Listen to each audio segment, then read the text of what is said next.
इससे पहले सुल्तान सलाहुद्दीन अय्यूबी की फ़ौज के लिए भर्ती की मुहिम शुरू हुई थी, तो भर्ती करने वाले इस इलाके के इर्द गिर्द भी घूमते फिरते रहते थे।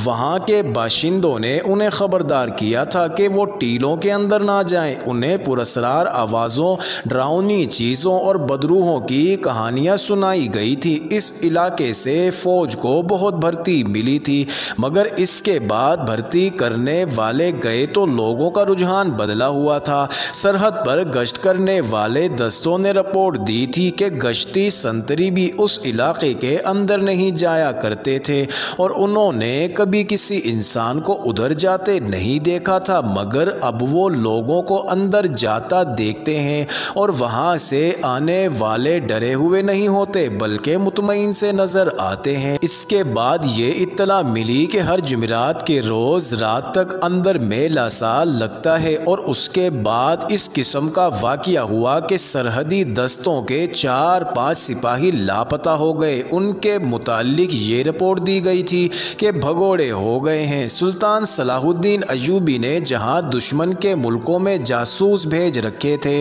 वहां इसने अपने मुल्क में भी जासूसों का जाल बिछा रखा था। नाज़रीन, गैर मुस्लिम मौर्रिखों ने सुल्तान सलाहुद्दीन अय्यूबी को ख़ास तौर पर खिराज तहसीन पेश किया है कि उसने आज के इंटेलिजेंस निज़ाम और कमांडो तरीक़ा जंग को खसूसी अहमियत देकर ट्रेनिंग के नए तरीके दरियाफ्त किए और ये साबित कर दिया था कि सिर्फ 10 अफराद से 1000 नफरी की फ़ौज का काम लिया जा सकता है। ये अलग बात है कि मुसलमान होने की वजह से यूरोपी मौर्रिखों ने सुल्तान सलाहुद्दीन अय्यूबी के इस फ़न को तारीख़ में इतनी जगह नहीं दी जितनी देनी चाहिए थी, लेकिन उस दौर के वक़ाए निगारों ने जो तहरीर कलमबंद की हैं, इनसे पता चलता है कि इस्लाम का ये अजीम पासबान इंटेलिजेंस, गोरिल्ला और कमांडो ऑपरेशन का किस कदर माहिर था।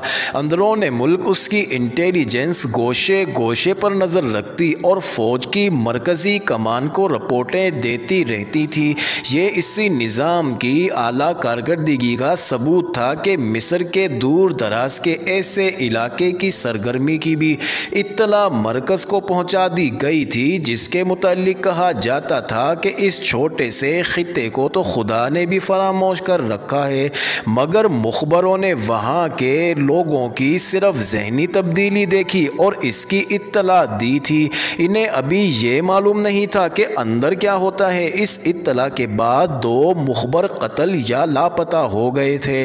वहाँ के लोगों ने ना सिर्फ टीलों के डरावने इलाके के अंदर जाना शुरू कर, बल्कि वो फिरौनों की इस पीच दर पीच इमारत के खंडरों में भी जाने लगे थे, जहाँ जाने के तसव्वुर से ही उनके रोंगटे खड़े हो जाया करते थे। कुछ अरसा पहले इसकी इब्तदा कुछ इस तरह हुई कि एक गांव में एक शुतर सुवार आया। शुतर सुवार यानी ऊँट का सुवार।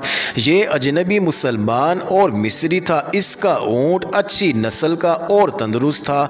इस मुसाफिर ने गांव वालों को इकट्ठा करके ये किस्सा सुनाया कि वो गुर्बत से तंग आ चुका था। अब वो राहज़नी और चोरी के इरादे से घर से निकल खड़ा हुआ। वो पैदल था। वो इस उम्मीद पर इस इलाके में आ गया कि यहाँ कोई आबादी नहीं है, इसलिए राहज़नी करते पकड़ा नहीं जाएगा। वो बहुत दिन पैदल चलता रहा, मगर उसे कोई शिकार ना मिला। आखिर टीलों के इस इलाके में जहाँ कोई नहीं जाता, वो जाकर गिर पड़ा। इसके जिस्म में ताकत नहीं रही थी। उसने आसमान की तरफ हाथ बुलंद करके खुदा से मदद मांगी। इसे एक गूंजदार आवाज़ सुनाई दी, तुम खुशकिस्मत हो कि तुमने अभी गुनाह नहीं किया, गुनाह की सिर्फ नीयत की है। अगर तुम किसी को लूट कर यहाँ आते तो तुम्हारा जिस्म हड्डियों का पिंजरा बन जाता और शैतान के छोड़े हुए दरिंदे तुम्हारा गोश्त जो तुम्हारे सामने पड़ा हुआ होता तुम्हें दिखा दिखा कर खा जाते। इस आवाज़ ने अजनबी पर गशी तारी कर दी। उसने महसूस किया कि कोई उसे उठा रहा है। उसने आंखें खोली तो वो बैठा हुआ था और उसके सामने एक सफ़ेद रीश बुज़ुर्ग खड़ा था। वो दूध की मानिंद सफ़ेद और आंखों से नूर शुआएं निकलती थी। वो जान गया कि ये आवाज़ जो उसने सुनी थी इसी बुज़ुर्ग की थी। अजनबी की ज़ुबान बंद हो गई और वो कांपने लगा। बुजुर्ग ने उसे उठाकर कहा, मत डर मुसाफिर, ये सब लोग जो यहाँ आने से डरते हैं बदनसीब हैं, उन्हें शैतान इधर आने नहीं देता। तुम जाओ और लोगों से कहो कि यहाँ अब फिरौनों की खुदाई नहीं रही, ये हज़रत मूसा अलैहिस्सलाम की मुमलिकत है। हज़रत ईसा अलैहिस्सलाम भी यहीं आसमान से उतरने वाले हैं। अब इस्लाम की कंदीलें इसी खंडर से रोशन होंगी, जिनकी रोशनी सारी दुनिया को मुनव्वर कर देगी। जाओ लोगों को हमारा पैगाम दो, इन्हें यहाँ लाओ। अजनबी ने कहा कि वो उठ नहीं सकता, चल नहीं सकता, जिस्म सूख गया है। सफ़ेद रेश बुजुर्ग ने कहा, तुम उठो और 50 कदम शुमाल की तरफ जाओ, पीछे मुड़कर ना देखना, डरना नहीं, लोगों तक पैगाम पहुँचा देना, वरना नुकसान उठाओगे।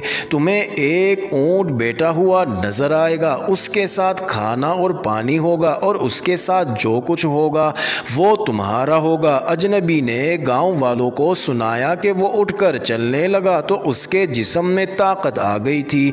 वो डर रहा था कि ये किसी फिरौन की बदरूह है। उसने पीछे नहीं देखा, बदरूह के डर से कदम गिनता रहा और रास्ता घूम गया। 50 कदम पर ये ऊँट बंधा हुआ था, उसके साथ खाना बंधा हुआ था जो उसने खा लिया और पानी पी लिया। उसके जिस्म में ऐसी ताकत आ गई जो पहले उसके जिस्म में नहीं थी। उसने लोगों को एक थैली खोलकर दिखाई जिसमें सोने की अशरफियाँ थी। ये थैली ऊँट के साथ बंधी हुई थी। अजनबी ऊँट पर सवार हुआ और वो इस गांव में आ गया जिसमें बैठा वो किस्सा सुना रहा था। उसके बाद उसने गांव वालों को सफ़ेद रेश बुजुर्ग का पैगाम दिया और चला। इसका सुनाने का अंदाज ऐसा पुरअसर था कि लोगों के दिलों में टीलों के इलाके में जाने का इश्तियाक पैदा हो गया। लेकिन गांव के बूढ़ों ने कहा कि ये अजनबी इंसान नहीं बल्कि खंडर के शरशरार का हिस्सा है। इंसानी फितरत में ये कमज़ोरी है कि छुपे हुए को बेनकाब करने की और भेद को पा लेने की कोशिश करती है। जिन जिस्मों में जवानी का खून होता है वो ख़तरे मोल ले लेते हैं। गांव के जवानों ने इरादा कर लिया कि वो वहां जाएंगे। अशरफियों का जादू बड़ा सख्त था जिससे वो लोग बच नहीं सकते थे। नाजरीन, ये इंटरेस्टिंग वीडियो जारी है। अगली वीडियो किस नंबर 104 में देखना मत भूलिएगा।